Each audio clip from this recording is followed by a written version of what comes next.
Assalamualaikum warahmatullahi wabarakatuh. Alhamdulillah, salatu wassalamu ala rasulillah amma ba'd. Kaum muslimin yang dirahmati Allah subhanahu wa ta'ala, kita kembali membahas video dari Pak Abdullah Soleh Hadromi, kaum muslimin. Ustadz yang mengaku sebagai mantan salafi, mantan wahabi, ya. Kalau ceramah pasti nyinggung-nyinggung salafi, pasti nyinggung-nyinggung wahabi, memframing dakwah salafi dengan ya segala keburukan kaum muslimin, ya. Tapi kalau kita menyimak betul kaum muslimin, kita perhatikan betul apa yang dia bicarakan, itu ngawur, ya. Ngalor ngidul nggak jelas. Kalau ngomong nggak dipikir dulu, ya. Nggak dipikir dulu, nggak ngaca, nggak introspeksi diri, ya. Coba kaum muslimin, ya, kita simak video dari Pak Abdullah Soleh Hadromi, di mana Pak Abdullah Soleh Hadromi ini menyebarkan tuduhan-tuduhan terhadap dakwah salafi. Ya, kita simak videonya. Nah, salafus soleh zaman biyen nih, kalau salafus soleh yang ngomong-ngomong tentang bid'ah, bahaya bid'ah, hati-hati bid'ah, jangan kumpul ahli bid'ah, jangan duduk dengan ahli bid'ah, jangan dengarkan ahli bid'ah. Ahli bid'ah itu sopo? Gitu loh. Kalau kita buka salafus soleh, ahli bid'ah di kalangan mereka tuh ya Khawarij, Murji'ah, Qadariyah, kemudian ya Jabriyah, kemudian apa lagi?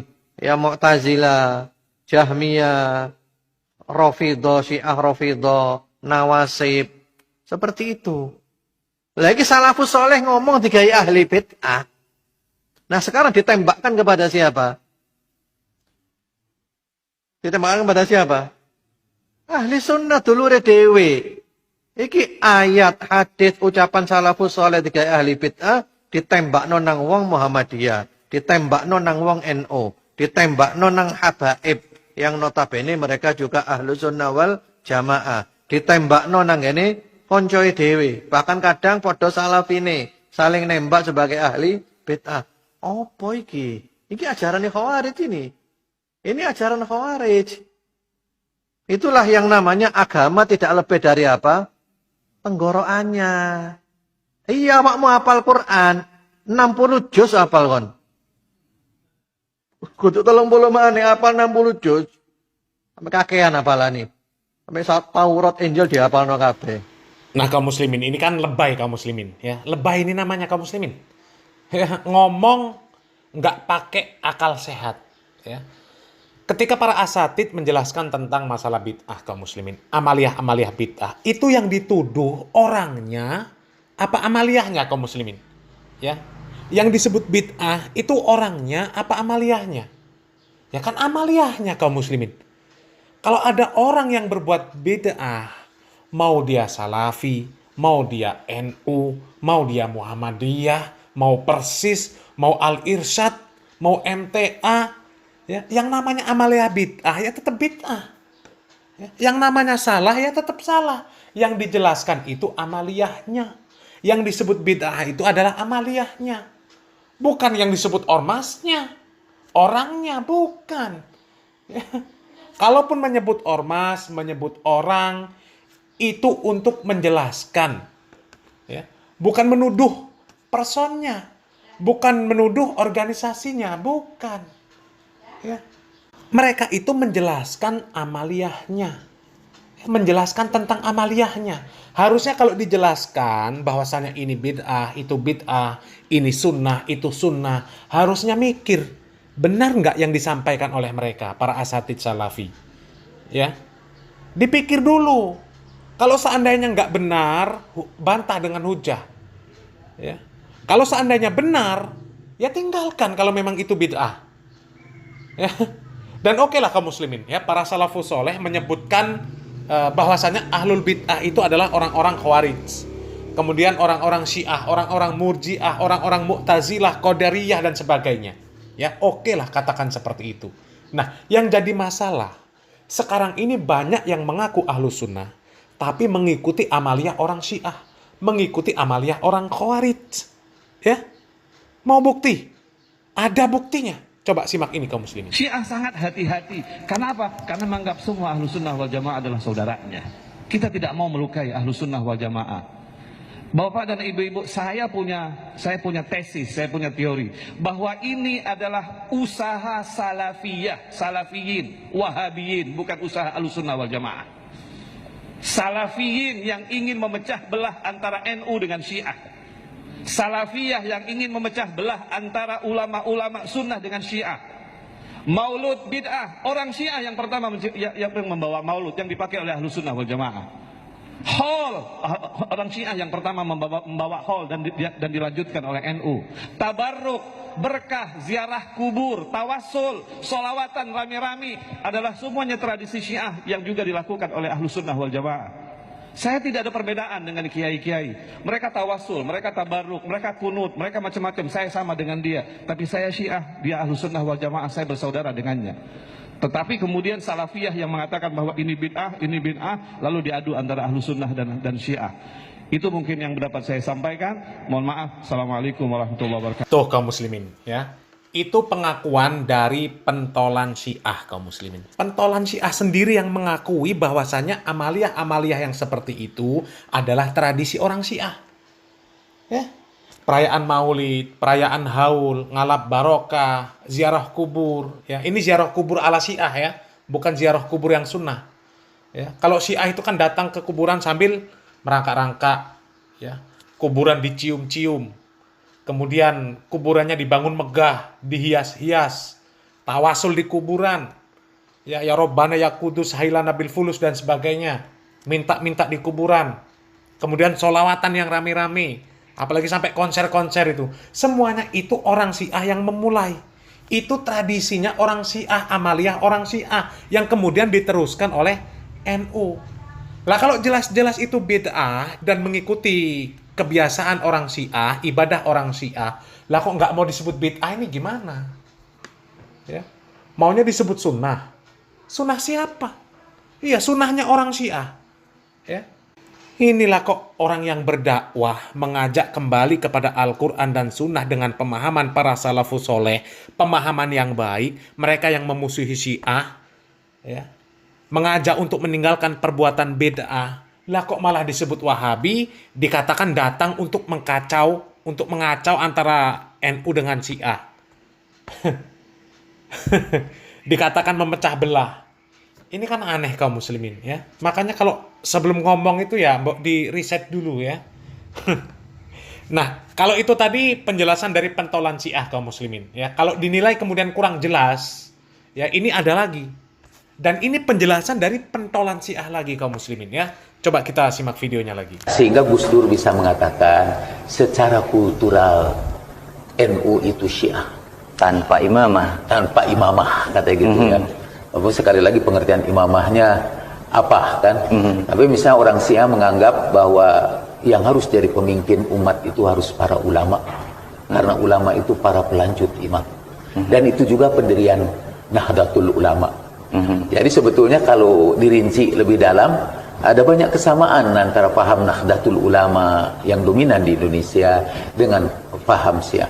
Tahlilan itu, marhabaan, pembacaan solawat, ziarah, mengambil berkah, bertawasul. Itu dikongsi, tradisi yang dikongsi bersama Iya, itu dikongsi bersama. Ya, Kang Jalal, kita masih akan melanjutkan perbincangan Kaum muslimin ya, itu semua perkataan dari tokoh Syiah kaum muslimin, penjelasan dari para tokoh Syiah.